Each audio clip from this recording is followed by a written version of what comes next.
Handling a young audience is a special skill. Now, in every book for children's entertainers, there's a chapter about controlling the audience. Many magicians say they don't even like kids, when what they mean is they don't know what to do with an audience that doesn't sit and watch in silence. They warn us about bad kids who won't settle down and talk out and shout out how the trick is done.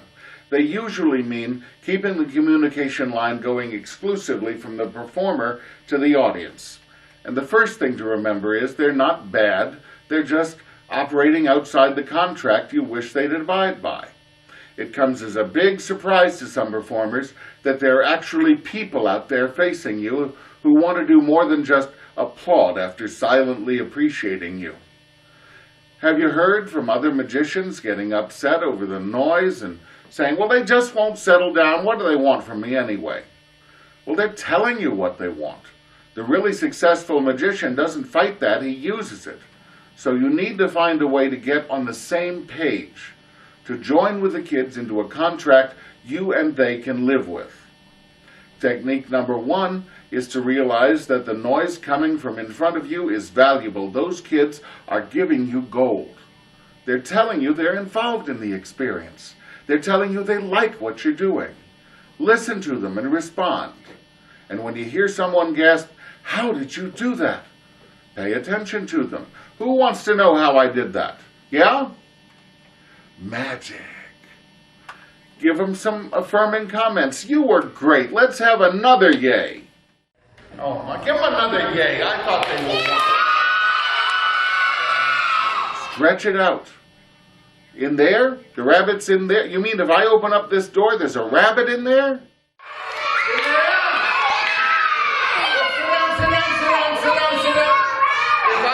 This door, there's a rabbit in there? It's George the rabbit! Give Courtney a big yay! And when the trick is over, they'll tell you, I want to pet the rabbit. So ask them, because they won't calm down until you do. How many people want to pet the bunny? How many people would like to pet the bunny? How many people would like to cook the bunny for lunch? Oh, shame on you! Well, the bunny petters win. At the end of the show, we will have bunny petting time, and anybody who wants to can have their own turn. Would you like that? Yeah! And then tell them when they can. And it's good that they won't calm down. They really liked what you did, and they want more, and they're telling you that. If one little girl or boy wants to tell you their neighbor has a rabbit, take a couple of seconds and listen to her. What's the rabbit's name? Is he nice? Sit down. Oh, yes, you did. Well, everybody sit down. That's so much better than just ignoring that sort of attempt to relate to you. Be glad they feel comfortable with you. Don't worry if this kind of thing happens. Worry if it doesn't. Now, it's true, at some point you do have to get on with your act. Sometimes all that excitement goes astray. Things get a little rowdy. They start wrestling or chattering just too loud. If it's a matter of everybody losing attention, create a contrast. The first thing a lot of adults think of is to create a contrast by yelling and overpowering the noise. You might just stop and be silent. Silence makes people uncomfortable. They will notice you. And then you explain with that you'll just have to stop until things settle down and you're wasting time, and if that happens anymore, you'll have to leave out a trick. Or if there's a lot of noise, switch to a much lower tone, so they'll have to be quiet to hear you. Sometimes you will have to speak louder for a second. Whoa, guys! Just to remind them you're there.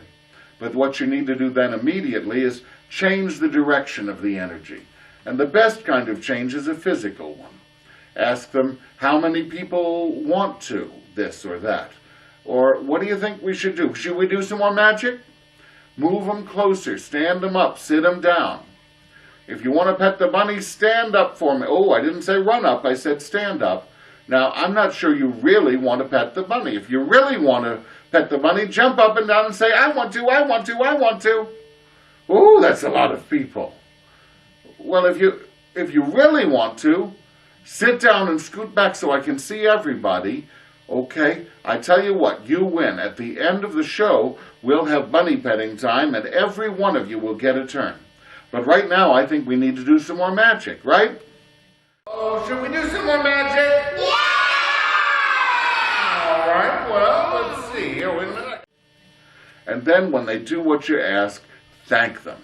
Nothing gets rid of the me versus you kids dynamic quite so well as a thank you.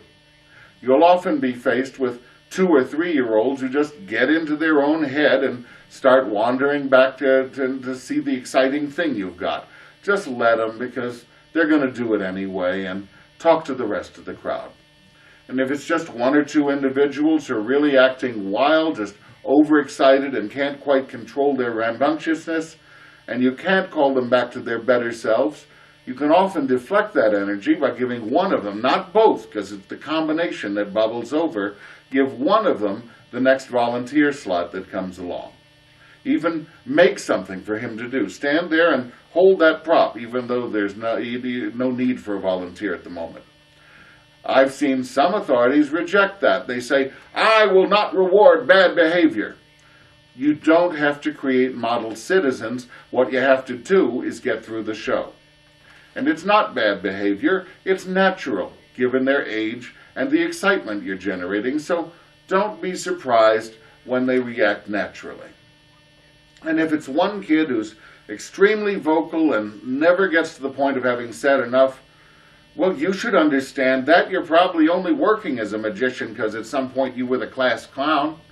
If he wants a little attention, give it to him. The same way I just suggested. You're our next volunteer. It often works.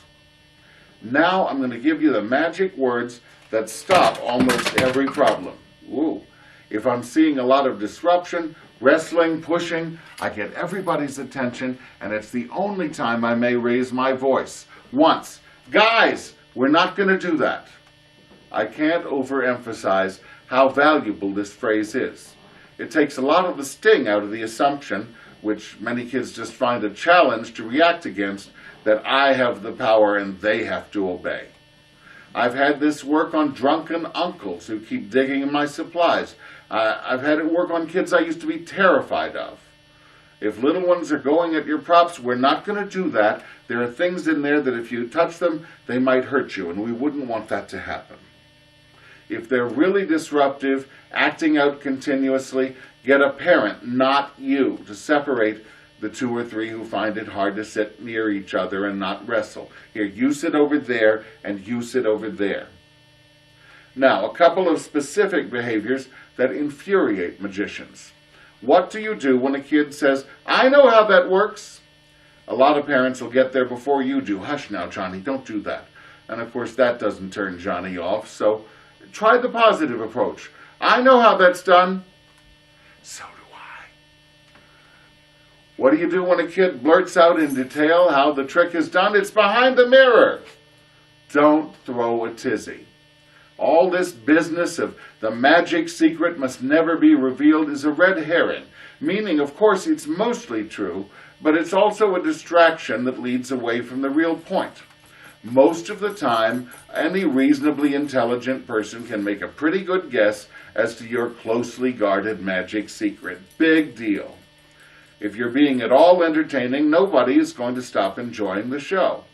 I've had the rabbit trick misfire, my fault, in front of everyone. I show the empty box and it's not empty. I just quickly tip the box back and seal the gimmick again, ignore all the cries of, there's a rabbit, and go on with the trick, just as though nothing had happened, and I never heard about it again. They really did seem, honestly, quite as surprised when the rabbit appeared a moment later. If you have to deal with someone shouting, it's behind the mirror, bring them onto your side, look them in the eye and say, now, if you know how it's done, that makes you a magician. And magicians never what? And they always repeat, never tell the secret.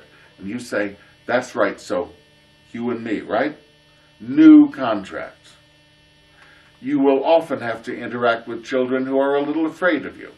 Some are shy around any stranger. It's natural. And there is an irreducible minimum of strangeness about a clown that's really frightening. We talked earlier about when you see someone in a clown suit, you have a vivid cultural understanding of what to expect from them, and many of those things are not pleasant. Squirts of water, pies in the face, bizarre, wild behavior, nothing you'd want to get close to. No wonder some children are afraid. And some parents are just oblivious to that. Oh, but he loves the clowns he sees on TV. Well, on TV, they're not climbing out of the screen into sudden 6-foot-tall noisy reality in your home where you thought you were safe. At the very least, you cannot let parents shove screaming children at you. She seems to be more comfortable enjoying me from a distance, so let's let her sit back where she can relax. If that doesn't make a dent in their wooden heads, another comment that sometimes works is, well, maybe she'll feel more like it next year, okay? And if the kid is really frightened still, stop making eye contact with them. That's right, don't even look at them. Sometimes I see shy kids coming up to pet the bunny where they refused a moment ago if I start talking to someone else and don't look at them. If you get to the door and find children that seem frightened or shy to have you there, how about this? When the door opens, in a quiet voice, ask the parents, "Is this Johnny's party? Well, can clowns come to this party?" If you ask the birthday child, he might say no, so ask the parent. Use your best calm, quiet voice. Asking permission to come in is a cue to the shy child that you're not going to start behaving in a wild way. I often use it as a joke to transition from that to comedy. Can clowns come to this party? They can? Okay, we'll wait for one. Do, do, do, do, do. Anybody see a clown? They'll all go, "You're a clown." "Oh, no, I'm a little boy. You're a clown. Do a trick, do a trick, do a trick." Oh, I see. You're a pickle. You're all pickles. You're a dill pickle. You're a sweet pickle. You're a gherkin. How'd you get a funny name like gherkin? Oh, you're not a pickle. Oh, you're a doggy. Where's your tail? Sit down. Don't tower over them. They're short. Get on a level with the volunteer. I thought it would be a big problem now that I'm a little crippled and have to sit down. But right away I found that I went farther with children who were too frightened in the past to be in the show.